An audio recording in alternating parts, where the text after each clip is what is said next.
ವಿಜಯಪುರ ನಗರದಲ್ಲಿ ಹಮ್ಮಿಕೊಂಡಿದ್ದ ಮಾಧ್ಯಮಗೋಷ್ಠಿಯಲ್ಲಿ ಜಿಲ್ಲಾ ಚುನಾವಣಾಧಿಕಾರಿ ಜಿಲ್ಲಾಧಿಕಾರಿ ಟಿ ಭೂಪಾಲನ್ ಮಾತನಾಡಿ, ವಿಜಯಪುರ ಲೋಕಸಭಾ ಚುನಾವಣೆಯನ್ನು ಮುಕ್ತ ನ್ಯಾಯಸಮ್ಮತವಾಗಿ ನಡೆಸಲು ಅಗತ್ಯ ಸಿದ್ಧತೆ ಮಾಡಿಕೊಳ್ಳಲಾಗಿದೆ. ಈ ಸಂದರ್ಭದಲ್ಲಿ ಮಹಾರಾಷ್ಟ್ರ ಗಡಿ ಭಾಗದಲ್ಲಿರುವ ತಿಕೋಟಾ ತಾಲೂಕಿನ ವಿವಿಧೆಡೆ ಚೆಕ್ಪೋಸ್ಟ್ ನಿರ್ಮಿಸಲು ನಿರ್ಧರಿಸಲಾಗಿದೆ ಎಂದು ತಿಳಿಸಿದರು. ನಮ್ಮ 8 ಮತಕ್ಷೇತ್ರಗಳಿಗೆ ಅಸೆಂಬ್ಲಿ ಕಾನ್ಸ್ಟಿಟ್ಯೂನ್ಸಿಗೆ 8 ಮಂದಿ ನೋಡಲ್ ಆಫೀಸರ್ಸ್ ಇದ್ದಾರೆ. ಮುದ್ದೇಬಿಹಾಳಿಗೆ ಇಒ ಮುದ್ದೇಬಿಹಾಳಿ, ದೇವರಹಿಪ್ಪರಿಗೆ ಇಒ ದೇವರಹಿಪ್ಪಳ್ಳಿ, ಬಾಗೇವಾಡಿಗೆ ಇಒ ಬಾಗೇವಾಡಿ, ಬಬಲೇಶ್ವರ್ಗೆ ಇಒ ಬಬಲೇಶ್ವರ್, ಬಿಜಾಪುರ ನಗರಕ್ಕೆ ಇಒ ವಿಜಯಪುರ, ನಾಗ್ಟನ್ಗೆ ಇಒ ಚಡಚನ, ಇಂಡಿಗೆ ಇಒ ಇಂಡಿ, ಸಿಂಧಿಗೆ ಇಒ ಸಿಂಧಿ. ಸೊ ಇವರುಗಳು ಓವರ್ ಆಲ್ ಉಸ್ತುವಾರಿ ಮಾಡಲಿದ್ದಾರೆ. ಅದೇ ರೀತಿ ನಾವು ವಿವಿಧ ತಂಡಗಳನ್ನು ಕೂಡ ನಾವು ರಚನೆ ಮಾಡಿದ್ದೀವಿ. ಆದರೆ FST ಫ್ಲೈಯಿಂಗ್ ಸ್ಕ್ವಾಡ್ ಟೀಮ್ ಇರುತ್ತದೆ, SST ಸ್ಟ್ಯಾಟಿಕ್ ಸರ್ವೇಲೆನ್ಸ್ ಟೀಮ್ ಇರುತ್ತದೆ, VST video surveillance team, VVT video viewing team ಇರುತ್ತದೆ. SST ಆದರೆ ಚೆಕ್ ಪೋಸ್ಟ್ಗಳಲ್ಲಿ ಕೆಲಸ ಮಾಡುವವರು, ಕಾರ್ಯನಿರ್ವಹಿಸುವವರು. ನಮ್ಮ ಜಿಲ್ಲೆಯಲ್ಲಿ ಒಟ್ಟಾರೆ 29 ಚೆಕ್ ಪೋಸ್ಟ್ಗಳು ಇದೆ. 29 ಚೆಕ್ ಪೋಸ್ಟ್ ಅಲ್ಲಿ ಇಂಟರ್ ಸ್ಟೇಟ್ ಚೆಕ್ ಪೋಸ್ಟ್ಗಳು 11 ಇದೆ. ಸೊ ಸೋಲಾಪುರ ಜಿಲ್ಲೆ ಮತ್ತು ಸಾಂಗ್ಲಿ ಜಿಲ್ಲೆಯೊಂದಿಗೆ ನಮ್ಮ ಜಿಲ್ಲೆಯಲ್ಲಿ 11 ಚೆಕ್ ಪೋಸ್ಟ್ಗಳಿದೆ. ಮತ್ತೆ ಇಂಟರ್ ಡಿಸ್ಟ್ರಿಕ್ಟ್ ನೋಡಿದ್ರೆ 13 ಇದೆ. ಆದರೆ ನಮ್ಮ ಸಮೀಪದಲ್ಲಿ ಇರುವ ಗಡಿಯನ್ನು ಶೇರ್ ಮಾಡಿಕೊಳ್ಳುವ ಕಲಬುರಗಿ, ಯಾದಗಿರಿ, ಬಾಗಲಕೋಟೆ ಮತ್ತು ಬೆಳಗಾವಿಯೊಂದಿಗೆ 13 ಮತಗಟ್ಟೆಗಳು. ಮತ್ತು ನಮ್ಮ ಜಿಲ್ಲೆ ಒಳಗಡೆ ವಿತಿನ್ ದ ಜಿಲ್ಲೆ, ವಿತಿನ್ ದ ಡಿಸ್ಟ್ರಿಕ್ಟ್ ಒಂದು 5 ಚೆಕ್ ಪೋಸ್ಟ್ ಇದೆ. ಈ ತರ 29 ಚೆಕ್ ಪೋಸ್ಟ್ಗಳು ಟೋಟಲ್ ಇದೆ. ಈ ಪ್ರತಿ ಚೆಕ್ ಪೋಸ್ಟ್ ಒಂದು SST ಟೀಮ್ ಇರುತ್ತದೆ. ಅದೇ 3 ಶಿಫ್ಟ್ಗೆ 3 ಟೀಮ್ ಇರುತ್ತದೆ. ಸೊ ಒಟ್ಟಾರೆ 87 ಟೀಮ್ SST ಟೀಮ್ಗಳು ಇರುತ್ತದೆ. ಅದೇ ರೀತಿ ಇವರ ಅಲ್ಲಿ ಆ ಚೆಕ್ ಪೋಸ್ಟ್ ಅಲ್ಲಿಯೇ ನಿಂತು ಹೋಗುವ ಬರುವ ವಾಹನಗಳ ತಪಾಸಣೆಯನ್ನು ಮಾಡುತ್ತಾ ಇರ್ತಾರೆ. ಏನಾದ್ರೂ ಸೀಸರ್ ಮಾಡುತ್ತಿದ್ರು ಇವರೇ ಮಾಡುತ್ತಾ ಇರ್ತಾರೆ. ಇವರುಗಳ ಕರ್ತವ್ಯ ಅಲ್ಲಿ ಚೆಕ್ ಪೋಸ್ಟ್ ಅಲ್ಲಿ ಇರ್ತದೆ. ಇವರ ಚೆಕ್ ಪೋಸ್ಟ್ ಬಿಟ್ಟು ಇಲ್ಲಿ ಹೋಗೋದಿಲ್ಲ.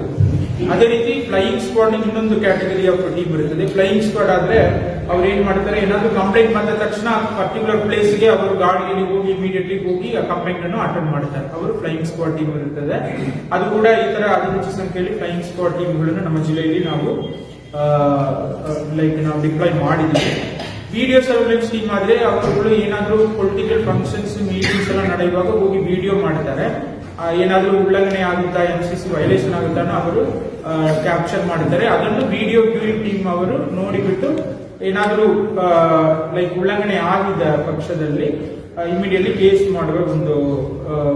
ಬುಕ್ ಮಾಡುವ ಒಂದು ಪ್ರಕ್ರಿಯೆಯನ್ನು ಕೈಗೊಳ್ಳುತ್ತಾರೆ.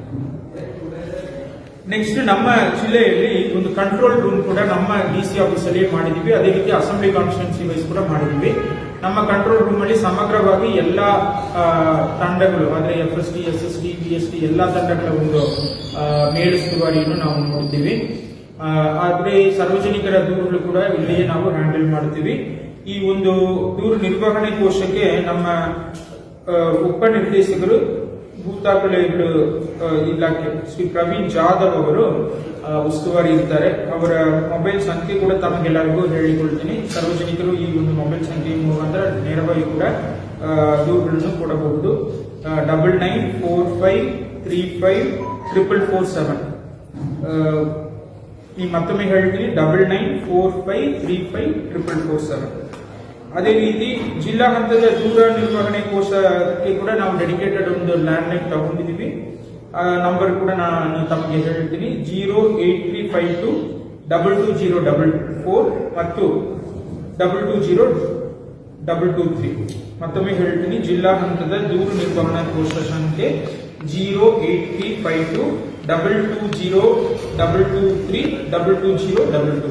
ಸೊ ಈ ಮೊಬೈಲ್ ನಂಬರ್ಗಳು ಕೂಡ ಎನಿ ಟೈಮ್ 24/7 ತಾವುಗಳು ಕಂಪ್ಲೇಂಟ್ ರಿಜಿಸ್ಟರ್ ಮಾಡಬಹುದು. ದೂರವಾಣಿ ಮುಖಾಂತರ ಅಥವಾ ಮೊಬೈಲ್ ನಂಬರ್ ಮುಖಾಂತರ ತಾವುಗಳು ಸಿಟಿಸನ್ ಡೈರೆಕ್ಟ್ ಆಗಿ ಕಂಪ್ಲೇಂಟ್ ಅನ್ನು ಫೋನ್ ಮಾಡಿ ತಿಳಿಸಬಹುದು. ಅದೇ ರೀತಿ ಎಲೆಕ್ಷನ್ ಕಮಿಷನ್ ಇಂದ C-ವಿಜಿಲ್ ಎಂಬ ಒಂದು ಅಪ್ಲಿಕೇಶನ್ ಇದೆ. ಈ ಅಪ್ಲಿಕೇಶನ್ ಮುಖಾಂತರ ಸಾರ್ವಜನಿಕರು ಡೈರೆಕ್ಟ್ ಆಗಿ ದೂರನ್ನು ರಿಜಿಸ್ಟರ್ ಮಾಡುವ ಒಂದು ಅವಕಾಶ ಕೂಡ ಇದೆ. ಇನ್ನಷ್ಟು ಹೆಚ್ಚಿನ ಸುದ್ದಿಗಾಗಿ ನಮ್ಮ News 11 ಕರ್ನಾಟಕ ಚಾನೆಲ್ಗೆ ಲೈಕ್ ಮಾಡಿ, ಶೇರ್ ಮಾಡಿ, ಸಬ್ಸ್ಕ್ರೈಬ್ ಮಾಡಿ.